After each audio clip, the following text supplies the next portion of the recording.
Hi, Neil Gittleman here, Artistic Director and Conductor of your Dayton Philharmonic with Piano Bench Chat number 91 for September 2023. And I'm back home from vacation, I'm at the piano, I'm on the bench, and instead of just playing music at the start, it's back to school time. So I'm going to start this Piano Bench Chat with a quiz. I'm going to play you some music that in some way you should recognize, and I'll see if you recognize it. So here goes.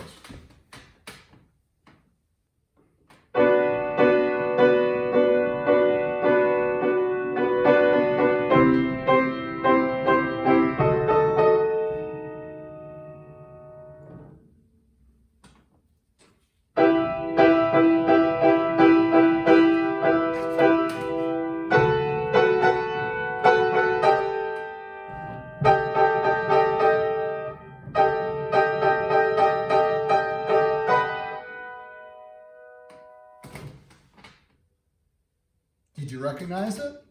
Take a second to think about it. Give up? I'll play it again, and I'll show you what that music is.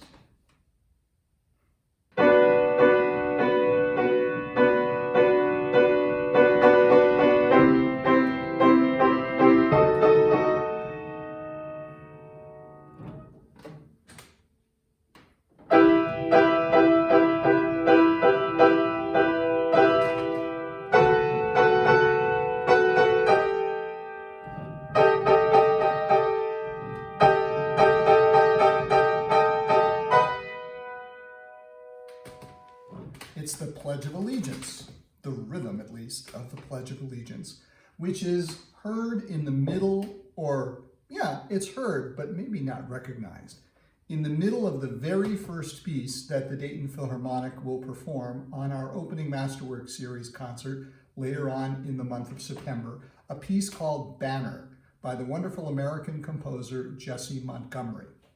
And if you're wondering what Banner is all about, here's the best rendition I can give, and you know my piano playing, it may not be the best, of the very beginning of the piece. And there might be something here that you recognize too, maybe even more so than the Pledge of Allegiance.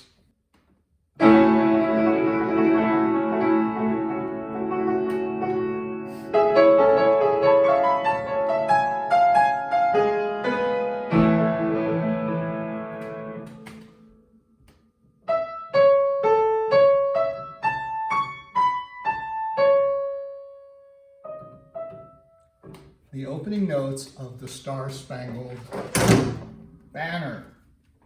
So this is a piece, among other things, about the Star-Spangled Banner and the Pledge of Allegiance, and even more.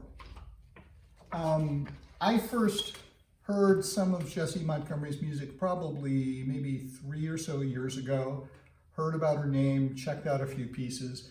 And then there was a period of time, maybe a couple of years ago, when we were exploring the possibility of doing a ballet project to music of Jessie's. And I listened to a whole lot of Jessie Montgomery's music and was just captured by her sense of sound and the way she used musical materials and just the excitement and the freshness of her musical vision. So, since we always start every Masterwork season by playing the Star-Spangled Banner, I thought, to start this season, let's put a slightly different spin. We'll play the Star-Spangled Banner as usual, but then we'll segue into Jessie Montgomery's Banner and see how those two pieces go from one to the other and how they relate to each other. In the middle of Banner, when there's a solo string quartet playing that rhythm of the Pledge of Allegiance, there's a solo bass who is playing this, which you might recognize.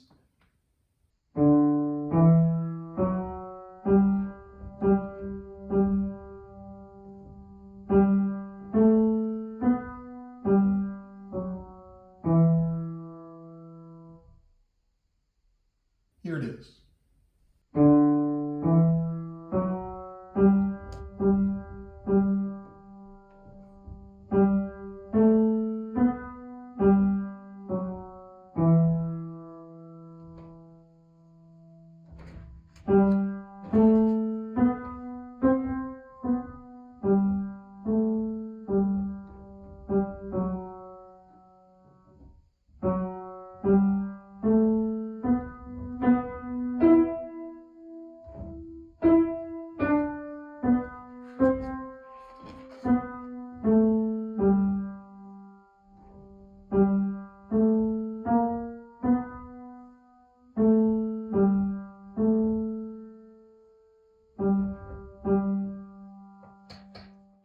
part of the melody of Lift Every Voice and Sing, another national anthem sometimes referred to as the African American national anthem. So Jessie is doing something really interesting here, using elements of familiar things related to national identity, pride, patriotism, all of that, and she's weaving them into a very interesting tapestry to make us not only enjoy the musical sounds, but hopefully think about why these pieces and how these pieces of music are juxtaposed together in her imagination.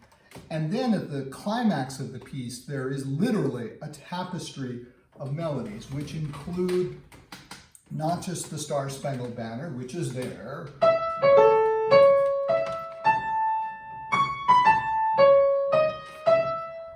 and the Mexican national anthem, which is also there,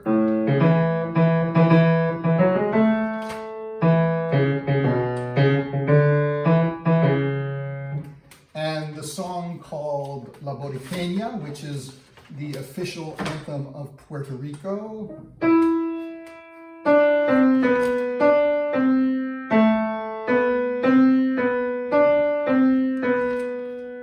And the folk song Cumberland Gap.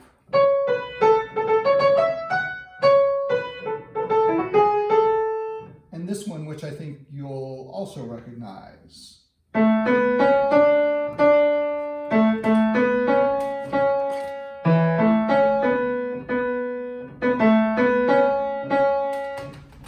So it's a wonderful and fascinating thing that Jessie Montgomery is doing in her piece Banner. But the really cool thing that didn't really dawn on me until the last few weeks as I was starting to really study in great depth the music that we're playing at the beginning of the season. You know, as a conductor, we put programs together and we combine pieces because we think they fit together for a certain rationale, or we think the musical materials go together in an interesting way. Sometimes we counter-program. We play pieces that don't seem to fit together at all for the sake of playing them off one against the other.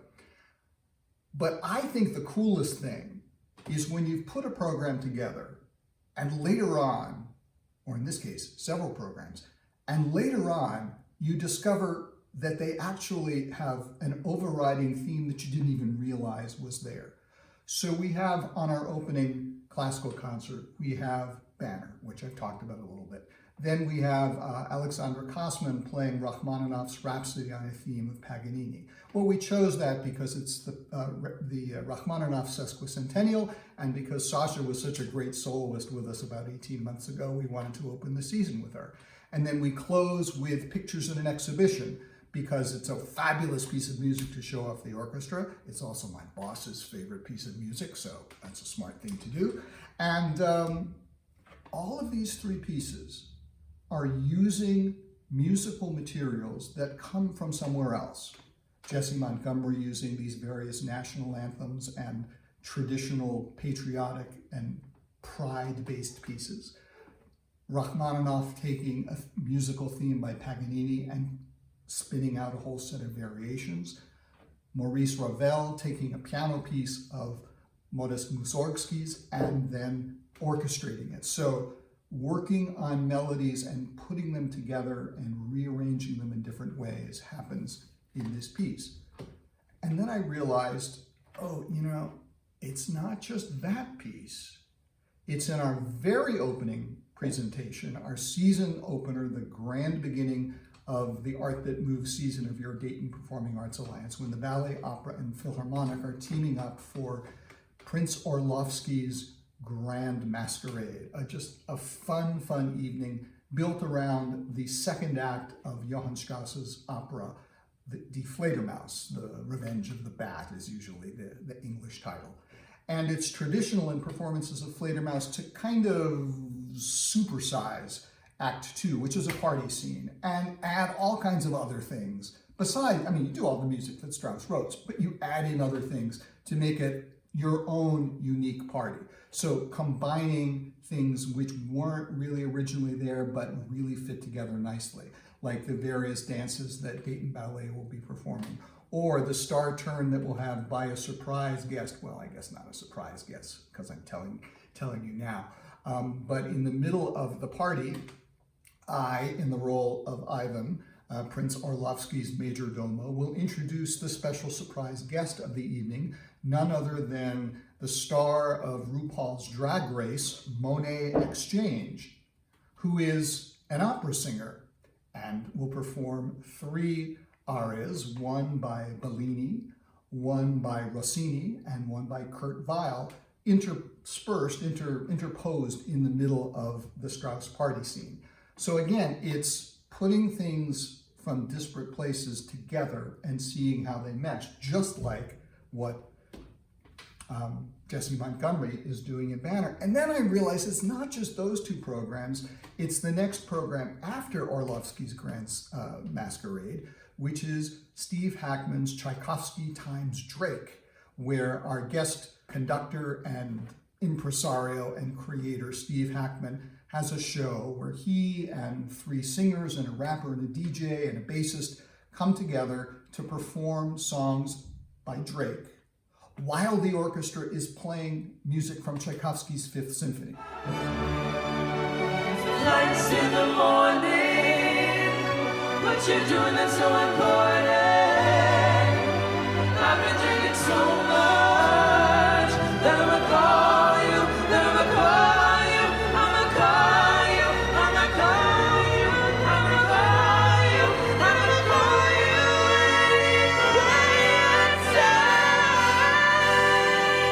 for that new guy that you love so bad. I know you still think about the times we had. For that new guy that you think you love. Drake and Tchaikovsky separated by more than 200 years, and their music fits together like a glove. So we have, I mean, it really is amazing. These 3 pieces, which are all about bringing things together that you wouldn't ever maybe think of putting together, or maybe you would, but putting things together from different places and seeing how they fit and discovering that they fit just magnificently. It's a wonderful way to open the season of your Dayton Performing Arts Alliance. I'm so excited about it, I hope you can tell. And I hope you're excited by it too and will join us for all 3 of those shows. That's Prince Orlovsky's Grand Masquerade, Steve Hackman's Tchaikovsky times Drake, and the opening Masterwork Series concert of the Dayton Philharmonic season, pictures in an exhibition, and much, much more. It's great to be back performing for you, and I hope you've had a wonderful summer, and I hope you're looking forward to the launch of the new season just like I am. I'll see you next month for another Piano Bench Chat. Take care.